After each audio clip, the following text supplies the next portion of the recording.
tous, bienvenue dans le Journal de l'Afrique. Voici les titres. Ils sont toujours emprisonnés depuis près de 10 jours.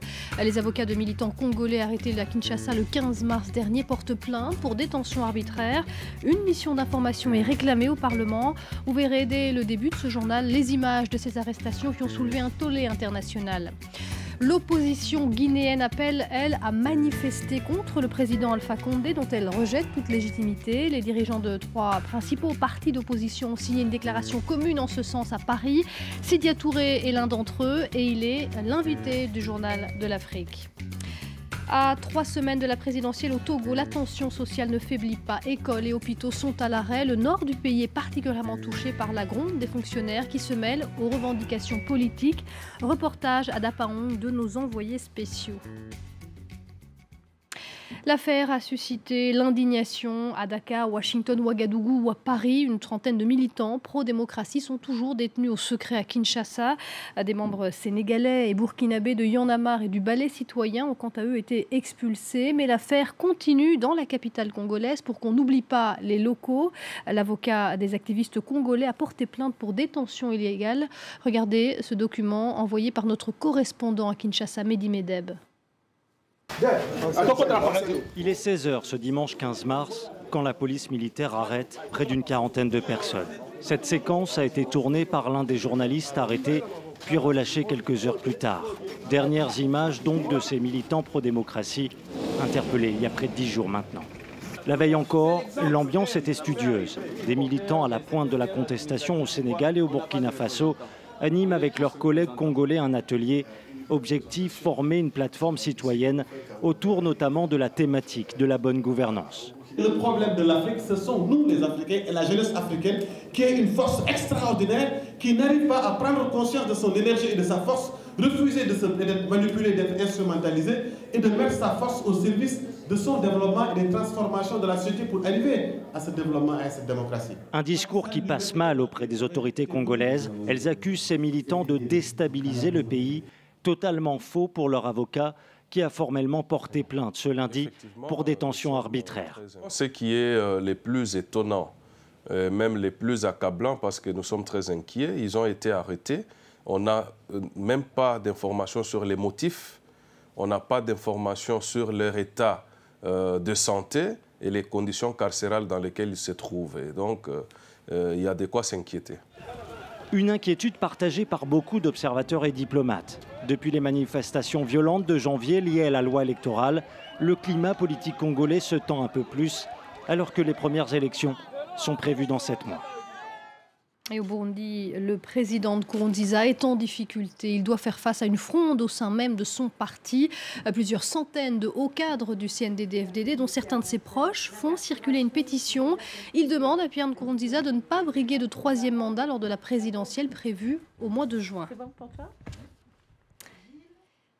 Et en Guinée, la scène politique se tend un peu plus. La présidentielle est prévue là-bas au mois d'octobre. Le calendrier électoral a récemment été dévoilé et il est rejeté en bloc par l'opposition. Les dirigeants de 3 principaux partis ont signé aujourd'hui à Paris une déclaration commune. 3 anciens premiers ministres, Cellou Dalein Diallo, Lansana Kouyaté et vous, Sidia Touré, bonsoir. Bonsoir. Merci d'avoir accepté notre invitation. Vous êtes un ancien candidat à la présidentielle en Guinée, président de l'UFR. Alors dans cette déclaration, l'opposition, vous ne reconnaissez plus la commission électorale, la CENI, ni la légitimité du président Alpha Condé. L'opposition, vous le dites, ne participera plus aux travaux de l'Assemblée. Et enfin, vous appelez à manifester dans les rues en Guinée. Est-ce que ce n'est pas un appel à la violence, finalement ? Ah, surtout pas. Nous essayons de faire en sorte que la démocratie soit respectée dans notre pays. Depuis l'installation de ce régime il y a 5 ans, imaginez-vous, nous n'avons pas pu tenir des élections communales qui étaient prévues depuis 2011. Il a fallu 2 années de manifestations, 60 morts pour qu'on arrive à des élections législatives en 2013. Et tous les engagements pris, notamment la mise en place du Conseil constitutionnel, de la Cour des comptes, ainsi de suite, tout ceci a été absolument bloqué par la présidence de la République. Ça veut dire que vous rêvez d'un scénario à la burkinabé? C'est la seule arme qui vous reste, la rue? Pas du tout. Nous souhaitons simplement que nous ayons la possibilité d'avoir une alternance cette année en Guinée. C'est la volonté du peuple de Guinée. Pour cela, il faut que le processus soit respecté. Malheureusement, tout ce qui se met en place aujourd'hui tend à faire croire que nous voulons proroger le régime que nous avons et qui entraîne notre pays dans le déclin.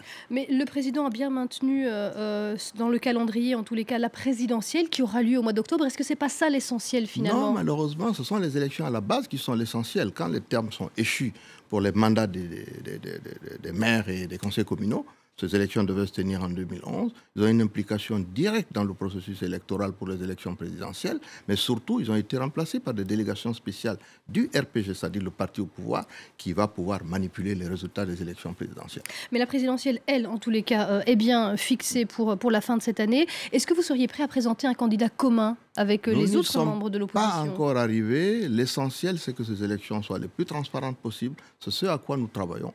Et nous souhaitons pour cela que la mobilisation soit totale pour que Alpha Condé comprenne que nous n'allons pas continuer à voir notre pays aller dans ce sens. Même sur le front d'Ebola, je vous donne les derniers chiffres aujourd'hui.